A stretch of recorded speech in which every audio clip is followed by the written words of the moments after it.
Praise the Lord. Hallelujah. പ്രിയ സഹോദരങ്ങളെ, ഇന്നലെ നമ്മളുടെ പെരിങ്ങോട്ടുകാർ സ്കൂളിലെ കാര്യം പറഞ്ഞില്ലേ? ശരിക്ക് ഭയങ്കരമായൊരു അനോയിന്റിങ്, പരിശുദ്ധാത്മാവ് അത്ഭുതകരമായ വിധത്തില് ശരിക്ക് കുഞ്ഞുങ്ങളെ ചലിപ്പിക്കത്തക്ക വിധത്തില് ദൈവശക്തി അവിടെ പ്രകടമായതിനെ ഓർത്ത് നമുക്ക് ഈശോയ്ക്ക് നന്ദി പറയാം. ഹല്ലേലൂയ.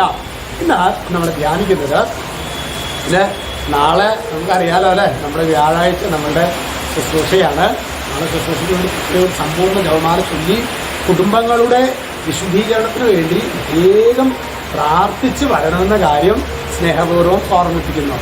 ഇന്ന് നമ്മൾ ധ്യാനിക്കുന്നത് പ്രഭാഷക പുസ്തകം 35:10. അവിടെ ദൈവത്തിൻ്റെ ഒരു വലിയൊരു വെളിപ്പെടുത്തലാണ് കർത്താവിനെ മനം തുറന്ന് മഹത്വപ്പെടുത്തുക. കർത്താവിനെ മനം തുറന്ന് മഹത്വപ്പെടുത്തുക. അതായത് ഒരു യാന്ത്രികമായ ഒരു രീതിയിലല്ല പ്രിയ സഹോദരങ്ങളെ. ഉള്ളു തുറന്ന് എൻ്റെ ദൈവമേ, അത് ജപമാല പ്രാർത്ഥനയിലാണെങ്കിലും ബലിയർപ്പണത്തിലാണെങ്കിലും വ്യക്തിപരമായ പ്രാർത്ഥനയിലാണെങ്കിലും ഉള്ളിൻ്റെ ഉള്ളിൽ നിന്ന് ദൈവമായ കർത്താവിനെ മഹത്വപ്പെടുത്തുവാനായി പ്രഭാഷക പുസ്തകത്തിലൂടെ സ്വർഗം നമ്മോട് ആവശ്യപ്പെടുന്നു. അപ്പോൾ ഇന്നേ ദിനത്തിലെ പ്രിയ സഹോദരങ്ങളെ, നമ്മുടെ ഓരോ പ്രാർത്ഥനകൾ, ഇത് കുടുംബ പ്രാർത്ഥന, വ്യക്തിപരമായ പ്രാർത്ഥന, അത് കുറേ കൂടി ഒരു ഉണർവോടുകൂടി പങ്കെടുക്കത്തക്ക വിധത്തില് സ്വർഗത്തിന്റെ കൃപ നിങ്ങളുടെ ജീവിതത്തിൽ ഉണ്ടാകട്ടെ.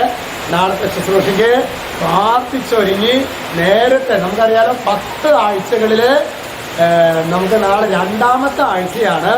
അപ്പോൾ 9 ആഴ്ചകളാണ്. അപ്പോൾ നാളെ തുടങ്ങി നമുക്ക് 9 ആഴ്ചകളാണ് കുടുംബങ്ങളുടെ വിശുദ്ധീകരണത്തിന് വേണ്ടിയിട്ടുള്ളത്.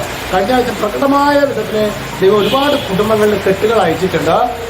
നാളെ പ്രാർത്ഥിച്ചൊരുങ്ങി വരുന്ന കാര്യം നിങ്ങളെ പ്രത്യേകം ഓർമ്മിക്കുകയാണ്. പക്ഷെ നിങ്ങളെല്ലാവരെയും സമൃദ്ധമായിട്ട് അനുഗ്രഹിക്കട്ടെ. രക്ഷിതാവായ യേശുക്രിസ്തുവിന്റെ നാമത്തിൽ, വചനത്തിന്റെ അധികാരത്തിൽ, വിശുദ്ധ കുരിശിന്റെ അടയാളത്തിൽ മുദ്ര ചെയ്യുന്നു. എപ്പോഴും എന്നേക്കും. ആമേൻ.